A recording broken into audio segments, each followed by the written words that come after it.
Welcome, everyone. Good to see you. Oh, Kathleen, hi. Hi, Tim. Hi, you beautiful peacemakers.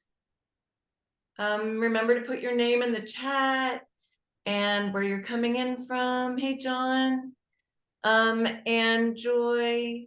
So, hi, Tracy. So if you're new, please raise your hand. We'd love to say hi and welcome you. And otherwise, everybody put your name in the chat and where you're coming in from. Hey, Tina.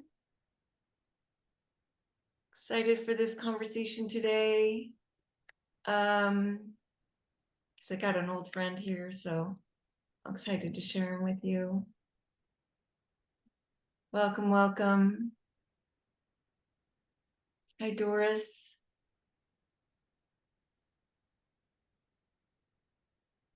Becky, that looks like a sunlight coming through a poppy. Yeah,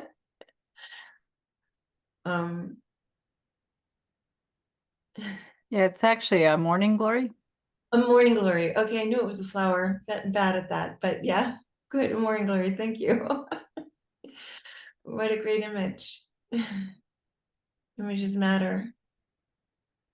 All right, I know we're all like, I don't know, I've been in the street for a week. So I'm both deeply nourished and a little physically worn out.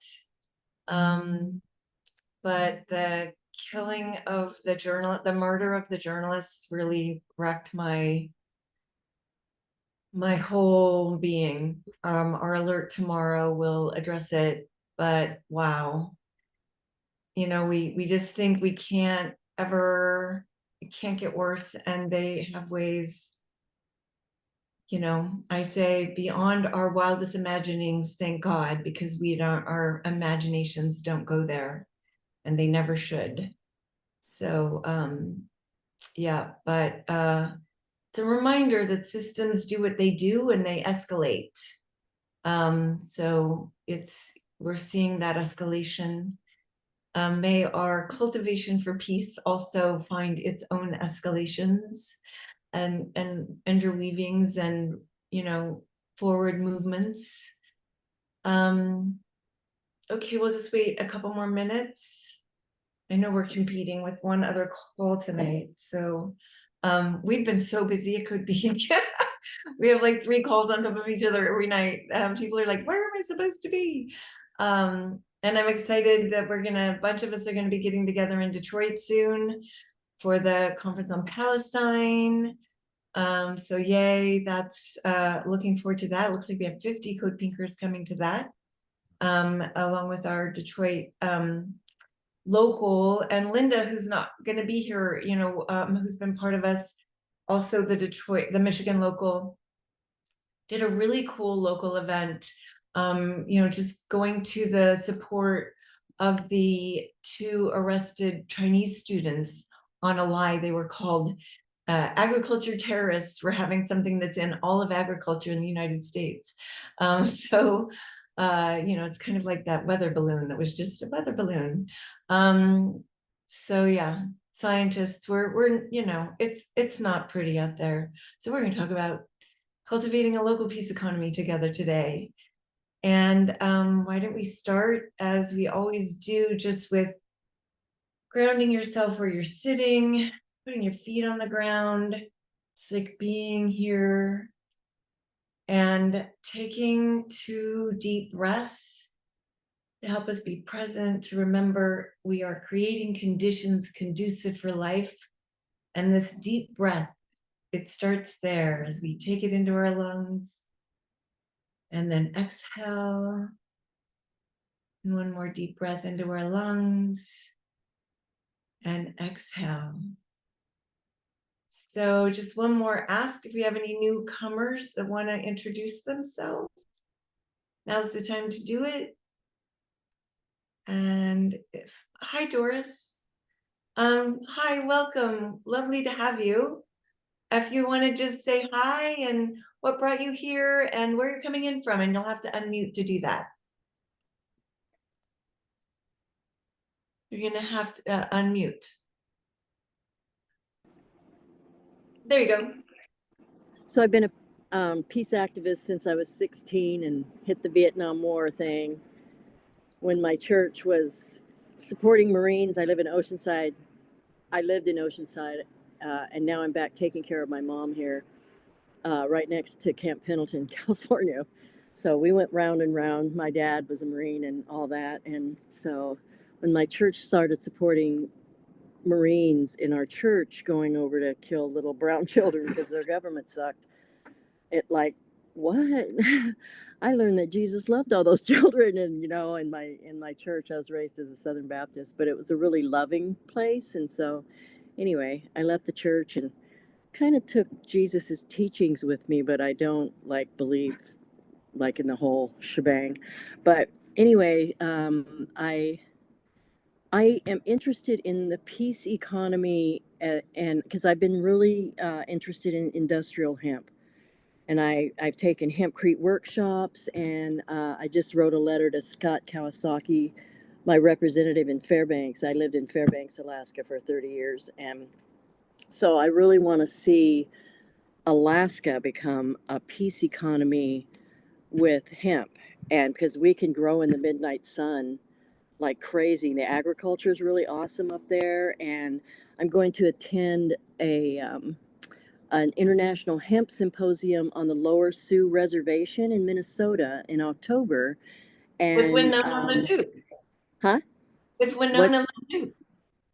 Yeah, yeah. Yeah. And I Danny, was the just person about to on. say you should hook up with Winona LaDuke.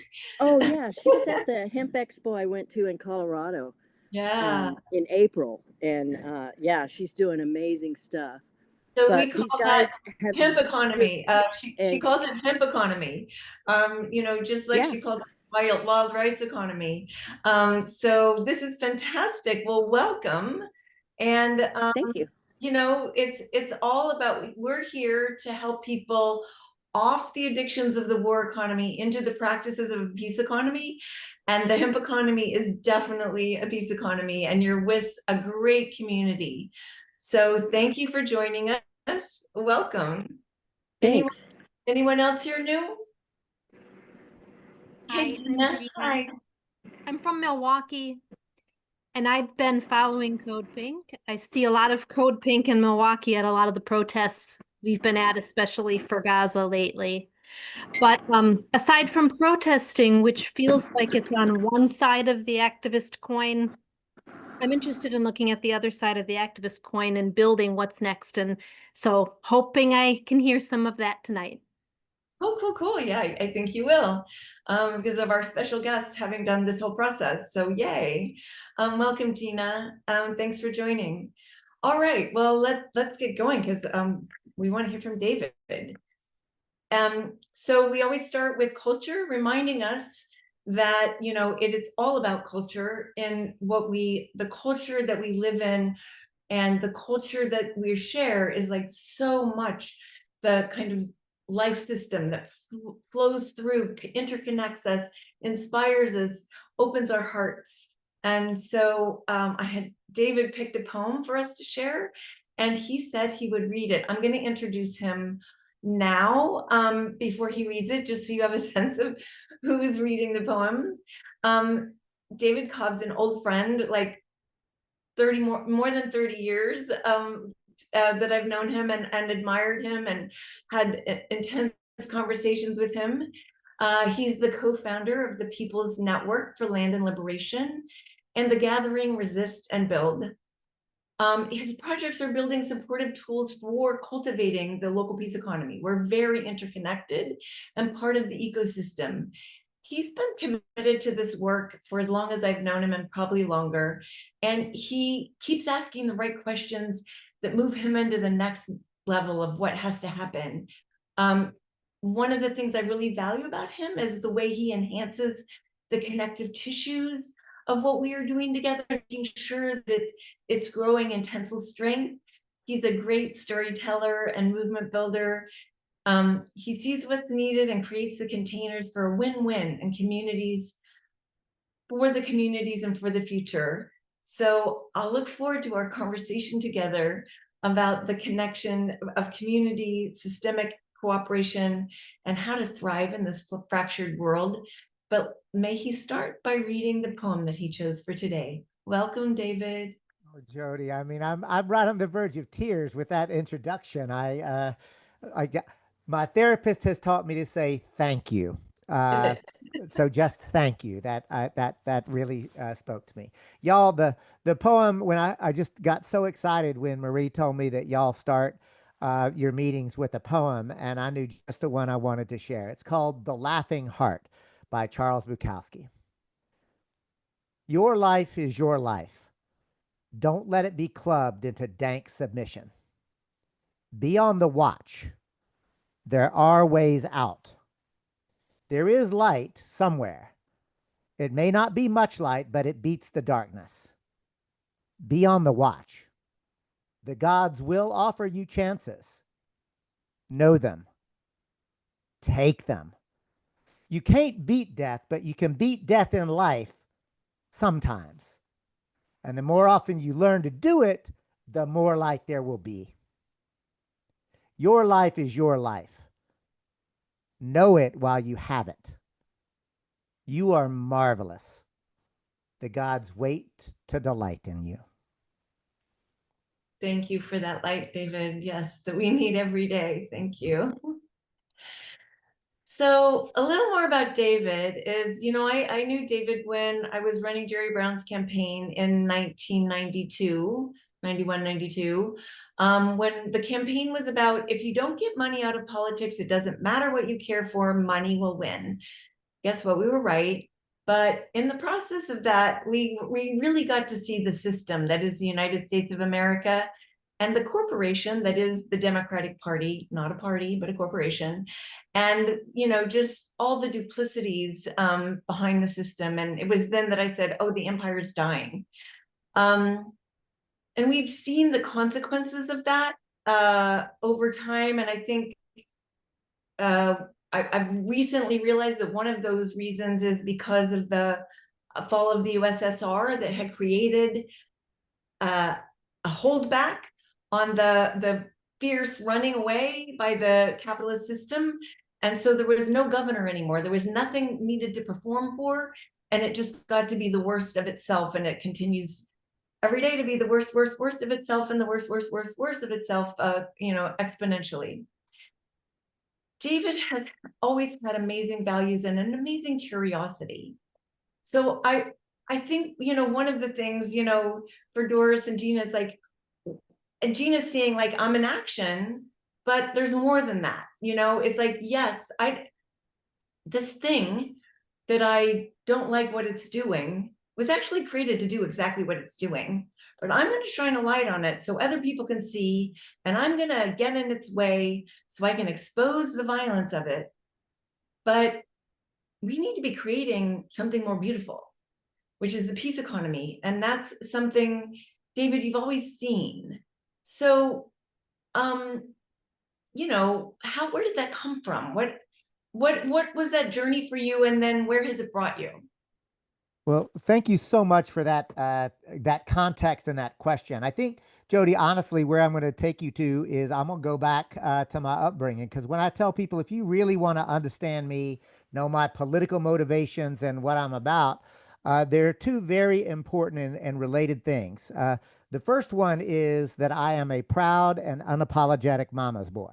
I had the great fortune to have been born and raised by a mama, and in the South we say mama and papa, which is basically grandparents, right? But the other thing, Jody, is that I was also, as colloquially they used to say, I was born out of wedlock. And I look back and I realize my mama and my papa knew that there were some people in that small town who were going to try to make me feel a certain kind of way about that. And they made a commitment to that. I knew from my earliest memories are that I was loved, I was cherished, I was wanted, and that I had gifts and that I should offer those gifts. And Jody, the other thing was they taught me that other people had gifts too. And it was really a wonderful thing to figure out how to help others offer their gifts and how to offer yours. See, I was pampered but not spoiled, because I got good loving discipline about how to be. And I will tell you, Doris, I still, when you were telling your story, you know what popped into my head from VBS? That's Vacation Bible School for y'all who don't know. That's the song that I can still sing. Jesus loves the little children, all the children of the world, red and yellow, black and white. They are precious in his sight. Jesus loves the little children of the world. And I'm choking up right now because I was so dedicated to that because it just made sense to me, y'all. And you know, so as a mama's boy, but I was also born in poverty, and I used to be deeply ashamed about that, and I would never talk about it. But when I say poverty, I don't mean working class. I mean, I know what it's like as a little boy. One of my chores, me and my brother, were to carry a 5-gallon bucket of my family's excrement and empty it into a hole in the ground. Now, rural poverty is different than urban poverty, but I promise you, all poverty sucks. It's just a different kind of version of it, right? All to say, when I want you to imagine that little boy who adores and loves his mama, and I still have little memories, and there that my mama, she's passed, but mama will still tell stories about how I would just crawl into strangers' laps and just hug on them and love on them and stuff, and I remember hitting about the age of, I don't know, Jody, 7 or 8 years old, and all of a sudden being really ashamed. I can't bring people here because of how we live. And like it even chokes me up a little bit because I don't have any memory of being mean spirited to my mama, but I imagine I probably like, you know, carried some resentment around, like, how come we live like this? I can't bring people over and other people have all these things that we don't have. And Jody, I like to say that the good fortune for me is two things happened to my life. One was therapy and the other was Marxism. And I learned about systems and structures, and it ain't mama and papa's fault, but these systems are the problem. And you said it so well. I have since learned that the system is not broken. It's doing exactly what it's designed to do, which is to create a power over extractive dominator system. That's our political system. It's our economic system. It's our culture itself. And for all of the creation myth of this country, because I still, as a little boy, can remember, Jody, growing up and being so proud to be an American because we would bring liberty and justice and equality to the whole world. We were a great shining light on the hill. And I still remember being so proud of that. And then, of course, I grew up and realized I had been lied to. But it wasn't the kind of lie where, like my Mrs. Armstrong, who I still remember, my third grade teacher, she did not go to bed at night saying, I can't wait till these little children come into my room. I'm going to fill their mind full of lies and propaganda. No, she believed what she was teaching us, right? And I believed it. And you believed it too. I'm seeing those of you who are on camera. Like, we all were taught that. We all believed it because we want to believe it, because we want to live in liberty, justice, and equality. And I'll do you one better. We deserve it. Every American child deserves to live in liberty, justice, and equality, and so does every Palestinian child, and every Israeli child, and every Senegalese child, and every Mexican. Every child wants and deserves that. The creation myth worked on me as a little boy because it's a powerful story about how we know we're supposed to be living.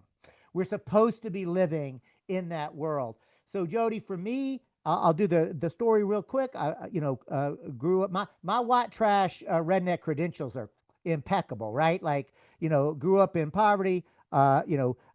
Fist fight with the man that my mama married who hit her in front of me. He pulled a gun on me. It's just awful, right? Just awful, that kind of stuff. And I moved out like at 17 years old, because I just couldn't tolerate that. I couldn't stand to see it.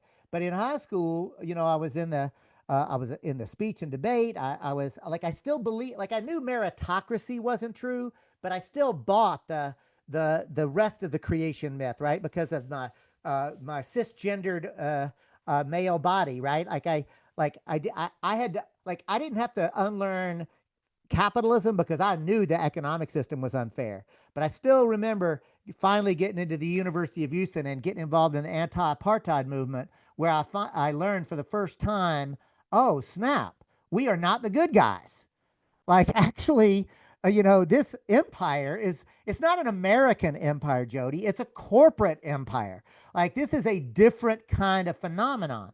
And so at the end of the day, y'all, like so I got involved in the anti-apartheid movement in my early 20s. I did work in construction for a couple of years in between that, right? And from the anti-apartheid movement, it was natural for me to get involved in Jesse Jackson's campaigns in 84 and 88, right? I learned a lot, Jody, during those campaigns. I learned as a white person for the first time in my life how to really put myself under the leadership of black folks. I learned how to help bring together environmentalist and organized labor and women's groups in coalition to find the common ground. I learned about Palestine for the first time in my life in that campaign. I learned a lot. You know what else I learned? That the Democratic Party's presidential primary is where genuine progressive politics goes to die. But I didn't give up on it yet, 84 and 88, because I met you when you were the campaign manager on Jerry Brown's campaign. And so in 92, it was natural that I would go from the anti-apartheid movement to Jesse Jackson for president to the Jerry Brown campaign. At the end of that campaign, I was still like an up-and-comer, a leader in the, I still remember the chair of the local Democratic Party in Harris County, Texas, in Houston, pulled me aside after the Jerry Brown campaign at the beginning of what would then have been Bill Clinton in 96.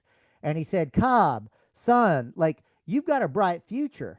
And he said, but listen, like you're smart, you're good looking, people really like you, you're very charismatic, but son, you got to let go of these issues. And he made the air quotes. Jody, he didn't mean anger management, right? He meant living wage, environmental justice, anti-imperialism. And Jody, he was trying to mentor me. I want to be clear about this. He was telling me, hey, you've got a career here, and I'm going to help you figure out how to actually tone that lefty like nonsense down and get you, situated.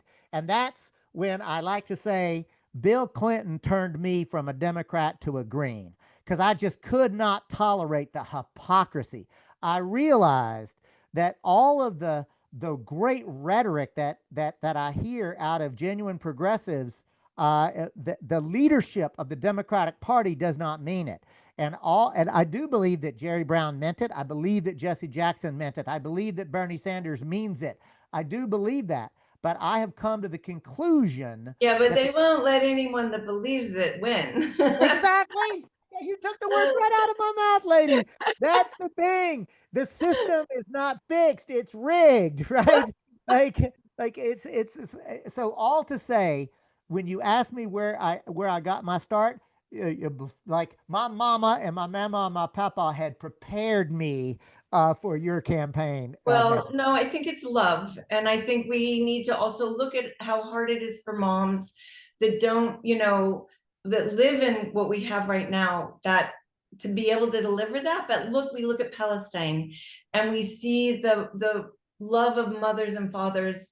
That is, that we see Miss Rachel, love is the core of, I think love and truth, can't be separated. And that's what we're working on. So this has all led you to create some amazing things. So can you tell us what that led you to create? Because it's outside, you made your way outside the system, and then you created tools for others to come outside the system and have a ground to stand on. Well, thank you, Jody, and thanks for both the compliment and also the comment around love. I will tell you this: I didn't make this phrase up, but I can't remember who said it, so I can't give proper attribution. But if anybody here does know, I'd like to know so I can attribute it. And it goes like this: at our core being, all of us as humans are motivated by either love or fear. Like those are the two primary things. And so I do try to lean into the love. And I love how you talked about the systems themselves. And at Redneck Gone Green, we say we go hard on systems and soft on people. you know, because everybody is like, who knows what they're suffering from, right? And the best part of me, Jody, can find compassion even with folks who are doing horrific and atrocious things. I ain't going to excuse it, but I can say, you know, I do think that most folk are actually either damaged or confused. I really do believe that. So I'll just say from in 2000, I helped form the Green Party of Texas. In 2000, I ended up taking a lot of the skills I learned from you and others in electoral politics, and I managed Ralph Nader's presidential campaign in Texas in 2000. I myself ran for Attorney General in Texas in 2002, where I pledged to use that office to revoke the charters of corporations that were routinely violating health, safety, environmental protection, and laws. 2004, I was the Green Party nominee for President of the United States. And, you know, I'm proud of that work. I'm still a registered Green, but to be honest, I still engage in electoral politics, but at a minimum. 90 to 95% of the work that I do now is either and most of it is, in fact, in the build, Gina, and others. Like I really am trying to build the world I want, even as I continue to protest and demonstrate. So resist and build, building institutional power as well as disruptive power. And part of that comes out of the fact that I have, in fact, studied social movements. And I like to say, I don't study history and social movements to be a good movement trivial pursuit player at a coffee shop. I study because I'm a serious revolutionary who wants to win a new world. I don't want to just talk about it. I don't want to just have a good analysis, although I do think that there has to be analysis, right? Jody, what I'm getting at is we need a good theoretical grounding, right? How does the world operate? What is our understanding of things? But theory without practice is mere contemplation, right? But there's a corollary to that.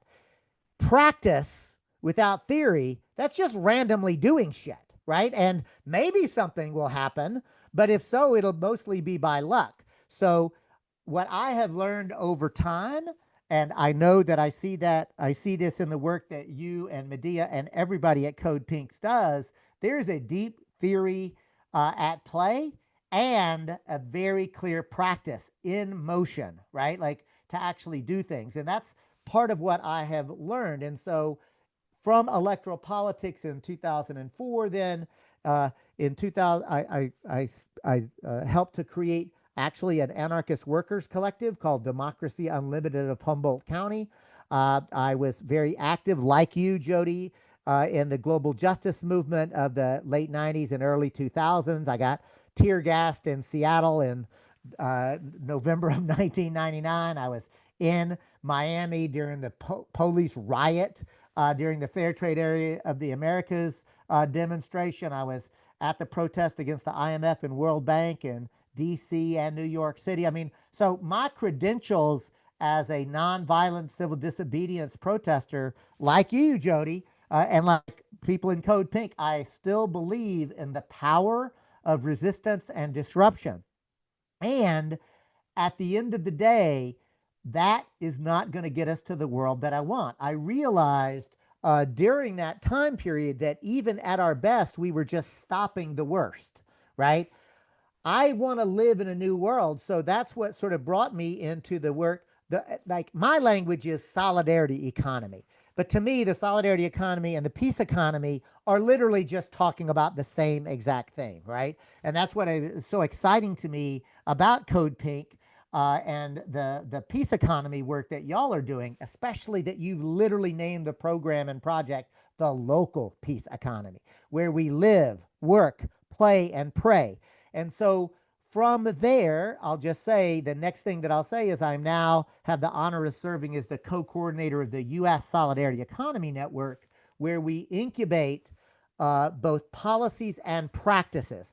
Policies are, I can't see, Joe, what you're holding up, but I see that you're holding something up. Maybe we can circle back here, or you can drop it in the chat. But I'll just say this quickly, Jody. I'll drop a URL for Emily Kawano and I co-authored a piece. And that piece is literally called the logic of, pardon me, the how to build a solidarity economy, the logic of non-reformist reforms. Some of you, I reckon, who are, might recognize that non-reformist reform or revolutionary reform. I didn't make that up. That's Andre Gores, a great Marxist intellectual and philosopher, who said there are some times when you're not in a position to make a full frontal assault, right? You don't have enough power to actually seize governing power or the state. So instead, you can work on reforms, but a mere reform just makes somebody's life better. And Jody, like you, I will never discredit any action that's making somebody's life better. Like I am not one of those, right? I will apply but a mere reform accepts the system and the logic of the system. A non-reformist reform is one that says we're going to make people's lives better with a reform, but embedded within the strategy is to undermine the logic of heteropatriarchy, undermine the logic of imperialism, undermine the logic of white supremacy, undermine the logic of capitalism itself. And here is a quick little thing. A non-reformist reform, don't get caught up on what the reform, because I have a trick question for anybody who wants to answer it. I'm going to ask you, as a non-reform, there's the reform that just makes an improvement, or a non-reformist reform that undermines the logic of capitalism. Here's my question. Is feeding hungry children just a reform, or is it a non-reformist reform? Answer? It's a trick question, because when the Black Panthers did it, exactly, Boris, it's both. When the Black Panthers fed hungry children in their preschool program in Oakland, and then it spread to every chapter across this country, that was revolutionary, because they were not only feeding children and providing them shoes, but they were also engaging their parents in political education. There was an entire program around deep understanding about the racist society that they lived in and what it was all about. And it's worth saying, as a little boy born in 1962, y'all, I was the beneficiary of that. My parents weren't members of the Black Panthers, but you know what? First California, and then every state started to feed hungry children. But rest assured, they stripped all of the politics out of it, right? So they made it a mere reform. So when I got my hot breakfast at Bay Cliff Elementary's Kenneth E. Little Elementary School, there was no politics associated with it. It was a pure, unadulterated reform. So a very long way of saying, Jody, what I have come to realize is what we have to do is have real clarity on our vision about wanting a new world. Then we have to build strategies that can achieve goals in that vision. And the tactics are just the things that we do in order to achieve our goals in support of our vision. And I'm going to circle back and end it with an unadulterated acknowledgement and appreciation. Every program and project that I've seen from CODEPINK is like a very clear, we are doing this in order to educate. We are doing this in order to shift power and culture and consciousness. It's not merely tactics. As great as y'all are at demos and protests and so forth, it's always strategic. And I've always appreciated that about CODEPINK. Thank you. Well, and I think this, the peace economy part is strategic too, because, we come to the place where we understand that just fighting against is taking all of our efforts and our lives, and therefore we aren't creating a future. We're just caught up in their game, which is part of what you're talking about, is the form just becomes part of the game. I call it the eddy that doesn't move anything anywhere and just gets stuck.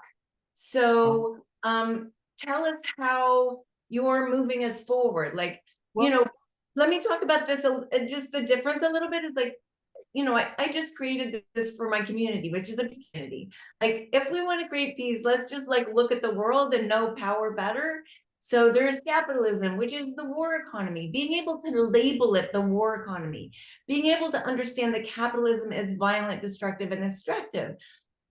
And that there has been this peace economy that has existed for millennia, that is why we're alive. It's the peace economy. It's the giving, sharing, caring, thriving, relational, resilient economy.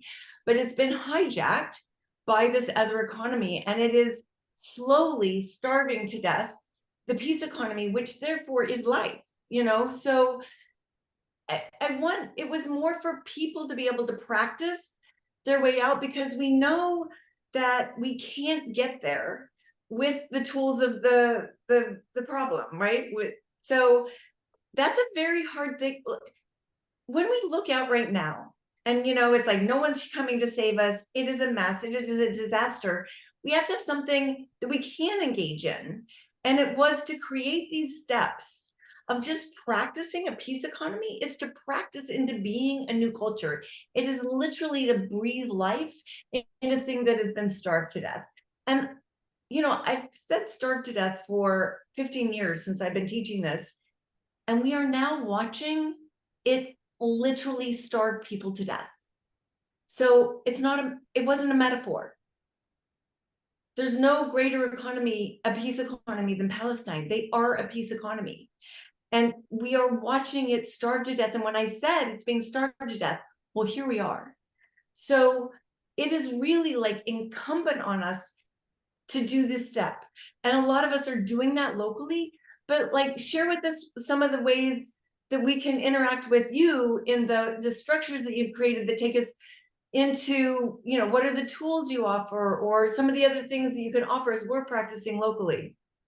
Oh, thank you, Jody. And so much there. So here's what I will say, y'all.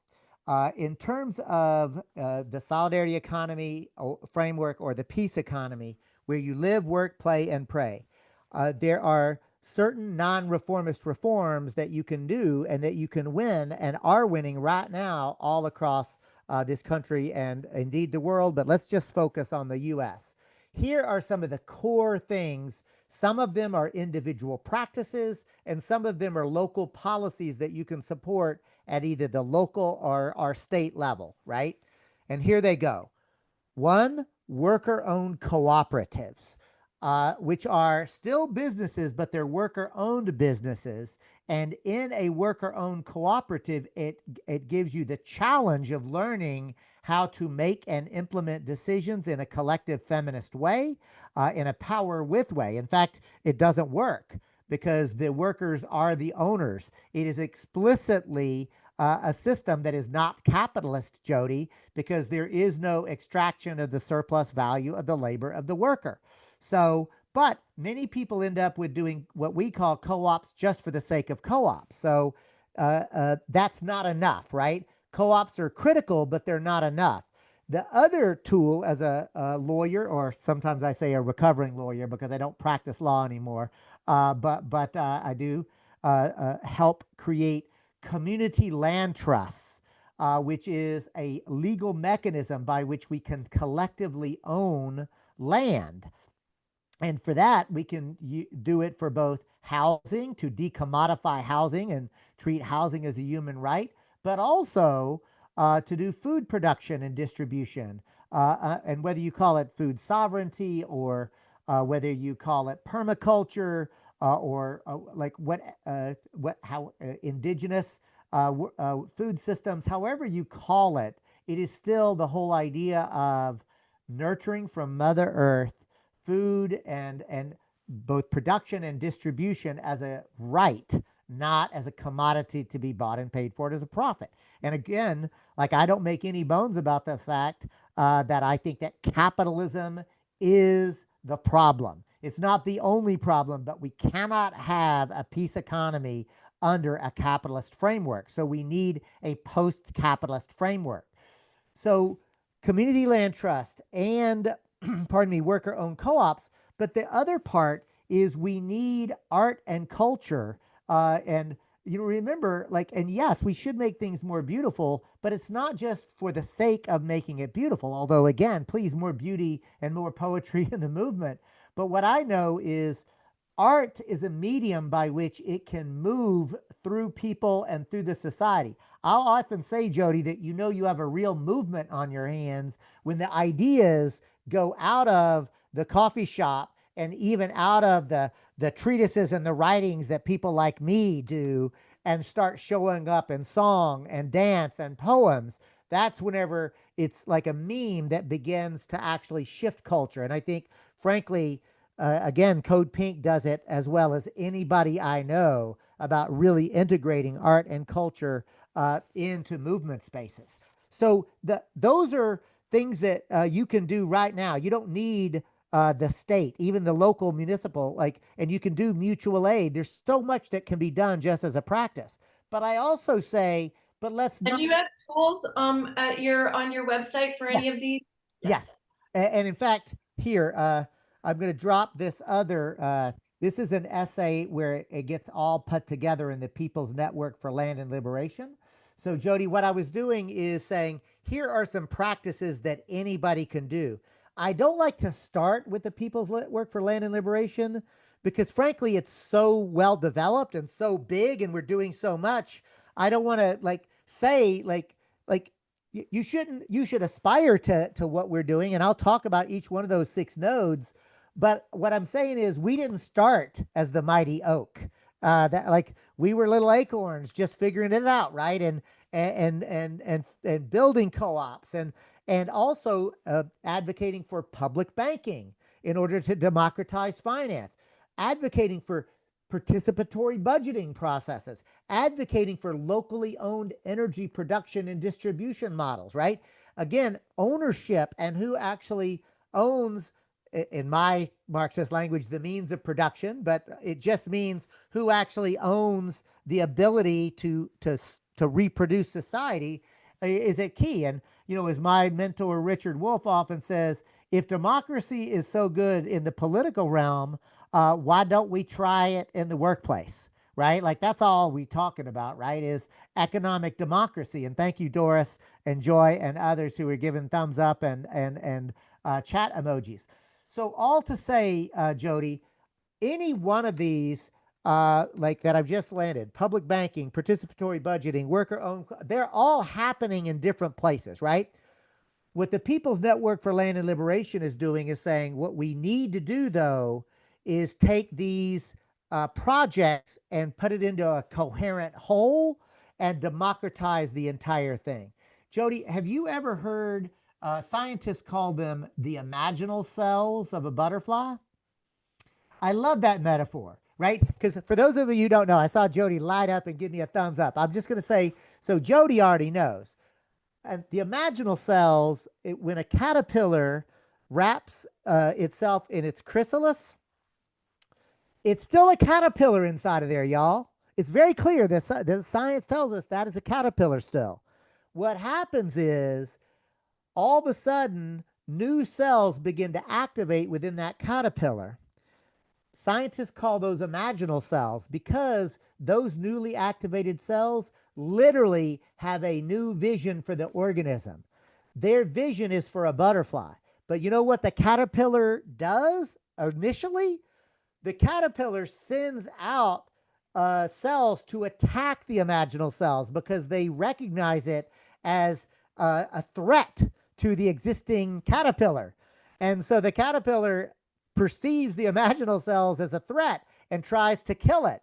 But the imaginal cells that are waking up begin to move around. And I, as a imaginal cell, bump into Jody Evans, who's an imaginal cell. And I say, Jody, you're an imaginal cell too. And she says, I am, David, I am. And I say, I'm a thorax. And Jody says, oh, I'm a wing. But David, not to worry, because Gina, I bumped into her. She's a thorax imaginal cell too. She went that away. And I say, oh, but Jody, the good news is Doris, I bumped into her. She's a butterfly cell. She went that other way. And so Jody goes to Doris. I go to Gina. And what ends up happening, this story is miraculous because imaginal cells begin to clump together because they have a new vision for that organism and they literally create a butterfly.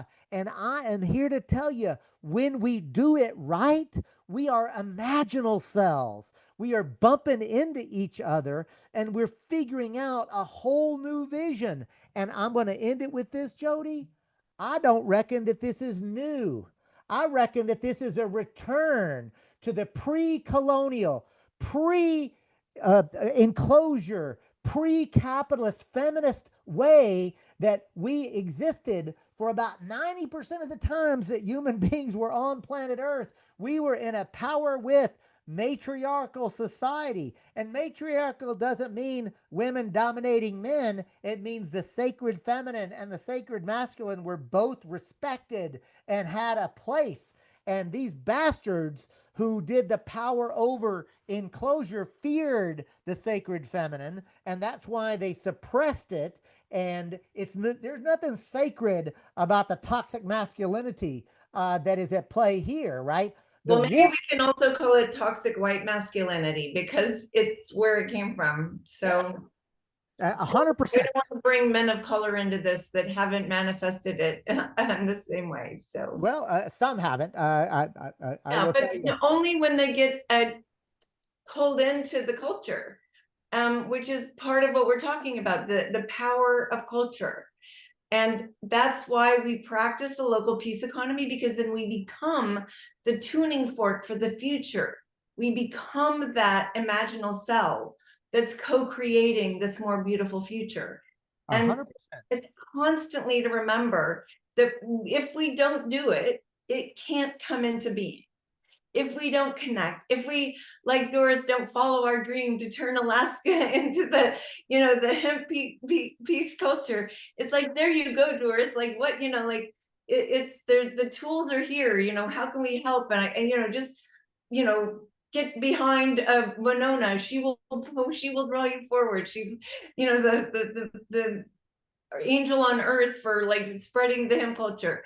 So it's really, Doris, to know the direction of like, I'm moving myself away from here into creating here. I can see the thing that nourishes life.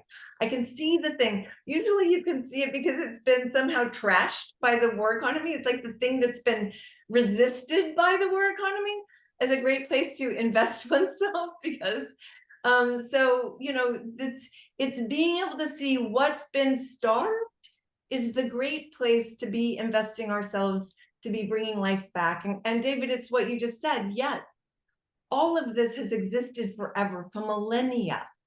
And it's a very short period of time that this extractive, destructive, oppressive economy has been allowed to exist. And it does exist because of weapons. And, CODEPINK has been trying, I've been trying with my whole life to, keep the money of my tax dollars that's invested in war. It's obscene.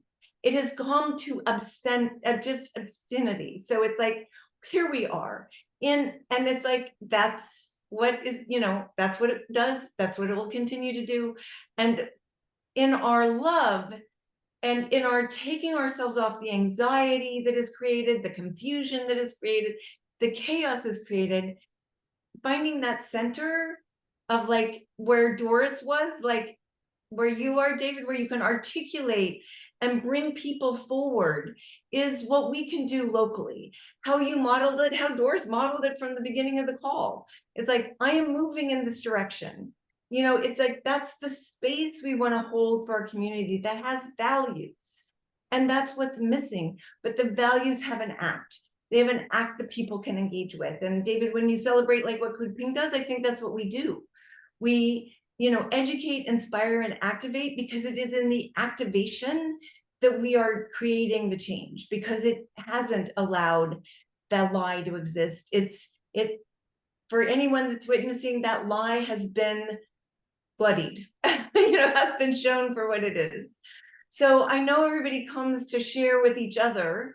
I think from David's, I like what David did was like to show so that we don't, we know that as we transition from the war economy to the peace economy, there's a lot of grief and a lot of care that needs to take place.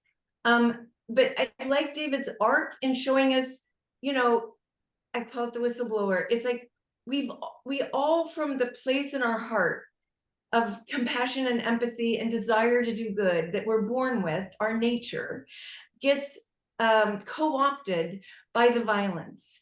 And the more we stay related to the song or whatever, the tuning fork of love that gets implanted somewhere, the less we can be used by the thing that wants to own us, because it wants to use us. It wants to suck up our life and use it for its violence.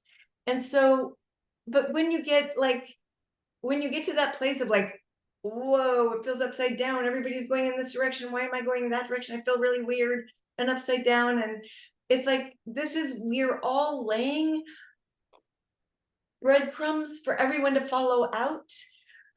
Because just like David's innocence and all of our innocences that brought us into the structure, we need to help each other out.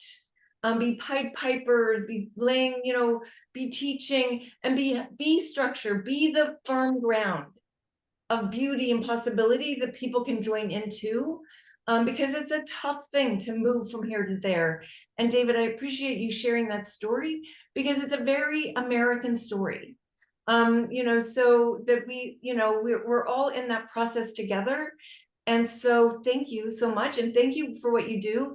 And a little bit about Resist and Build, or are you going to have another one? Can we all be invited? Absolutely. So thank you for that. And I will just say I just dropped a little bit in when you were talking. It just really reminded me of Martin Luther King Jr.'s beloved community, and that the politics where he did talk about not just justice and equality, but love, and centered it, and unapologetically so. And I love that about Code Pink. So the Resist and Build is not an organization, y'all. It is a movement building process. And I learned a lot of this through the World Social Forum and then the US Social Forum, where I had the honor of being on the National Planning Committee. And there were Code Pink was on the National Planning Committee back in, for those of you who don't know, the US Social Forum, it'd be worth looking into, because we did some amazing convenings. And I learned a lot there. I learned the power of convening without trying to make everything one particular organization, right? So y'all, this is not just a quip. It is really important to understand. Resist and Build is not an organization. It's not even just a convening, but it's a movement building process. Now, there are multiple organizations that hold the vessel to create it, to make sure that like online events happen, and in-person events are convened, and different circles of work emerge. But those circles are very organic, and they're very fluid. It's very feminist, right? It's like you let it breathe, and you let it come and go without trying to control it. And no organization controls Resist and Build. And frankly, Jody, I'd love for Code Pink to join us on the organizing committee. I think y'all are the anchor, or we call it the backbone circle, but that's the circle that holds that space. But what's interesting is that space is about, we convene to teach best practices. So it's also a community of practice. Like, what are we learning about the best efforts at resistance and the best efforts at building? So, Code Pink, again, would be very welcome for both your skills in both resistance, but also where you're learning in terms of creating peace economy work, right? So the Resist and Build is a place where we're saying we really need both of those things together. And there's a great book called This Is an Uprising, which I would encourage people to take a look at if you haven't. But it really does look at the idea of a disruptive power and institutional building power, and just how together those things can really be revolutionary. And so Doris asks, a co-op of co-ops moving in the direction of peace and prosperity for all? Absolutely. Let me be very clear. And I've talked to Jody about this a little bit, but many of my comrades, we are coming together and creating an actual, we are calling it a explicitly post-capitalist impact investment fund. So I am an unapologetic Marxist who has done a lot of building, including community land trust, working with the Wiyot tribe. I've done multi-million-dollar projects as a developer. So my joke is, I have learned to become, I'm a Marxist and I've learned to become a developer, which means I'm a Marxist developer. And Jody, now I'm being pushed and challenged to learn finance. And I'm still going to be a Marxist, but I'm going to be a Marxist financier. And I'm not. Okay, David, but finances exist whether you're in socialism or capitalism. Finances have nothing to do with capitalism. Finances are how you manage money, nothing to do with capitalism. So I just want to clarify that. Everybody has to deal with finances. And what we, evil is when we don't think, when we don't analyze, when we don't pay attention to the comings and goings and how to manage, right? Everything needs that, socialism and capitalism. Capitalism is the stealing of life to make the rich richer. It is the stealing of the worker's life to make the rich richer, money that should go to serve the community and the needs of the people. I stand corrected, and I love that gentle and loving Finances have correction. nothing to do with it. Yep, I got you. So all to say, The accumulation of wealth, it's when you make money, earn money that is not doing any labor. Yep. That's capitalism, when it's renter, when you're doing nothing and making money. But when you're offering something and no return on investment, just a way for money to flow to where it's needed, it needs to happen. That's a necessity. That's exactly right. And Doris says capitalism makes a lot of dollars, but makes no sense. And I agree with you, Jody. So what I'm doing now is working to create an actual investment fund that says the metrics are not going to be a return on your dollars, but I'm going to show you how many people have been employed, how many worker co-ops we've created, how many community land trusts that we have created, what community resilience we bought, and we're going to push ourselves to show very clear metrics and very clear examples of that, so that money does not make money. But as you so accurately pointed out, Jody, but to say, if you want to, if you will loan me, $100,000, I will pay you back $100,000, in the next 5 to 10 years, and or not.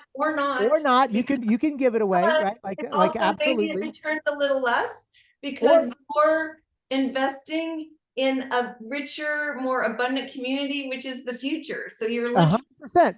So we've already created a donor advised fund. Okay, we're gonna go off of this one because we're way out of time. All right. So look, we're running out of time. I'm just saying, sorry. resist and build.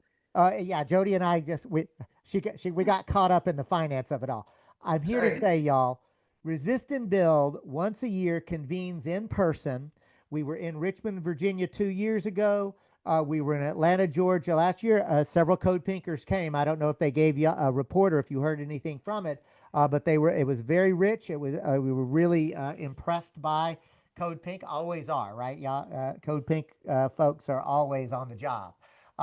And so now what we're looking at is, all right, we're going to do this again in 2026, but we're also incubating other circles like solidarity economy and narrative work. There is another circle on politics and policy. There's another circle on safety and community defense. There's another circle on art, culture, and care. And each of those circles just emerge if people are excited and want to do stuff. And so we use what's called sociocracy, where there are different circles and domains. There's a connector back to it. But at the end of the day, like, we don't sort of mandate or require anything other than just participation, and to the extent that folks want to do it. So yes, resist and build. And I did see that Marie earlier, for those of you who may not have seen it, Marie Goodwin already dropped into the chat the link to the website for resist and build, and that'll give you a flavor for this movement building process. Because for us, you learn to work together by working together, right? And we get out of the ego of both individuals and organizational egos and say, there's not going to be one framework that rules it all. There's not going to be the network of networks like that. When I hear people talk like that, I say, you don't really understand systems theory then, because it's a three-dimensional kind of thing. It's not going to be controlled that way, y'all. Like I really embrace the beautiful messiness of like figuring out how we do things together best as we can. Well, thank you, David, for being our guest and for sharing so much and for all you're doing and managing. So I guess we'll unrecord and see if anybody wants to stay to share what they learned and how, you know, what they want to be using from what they heard today in their own communities.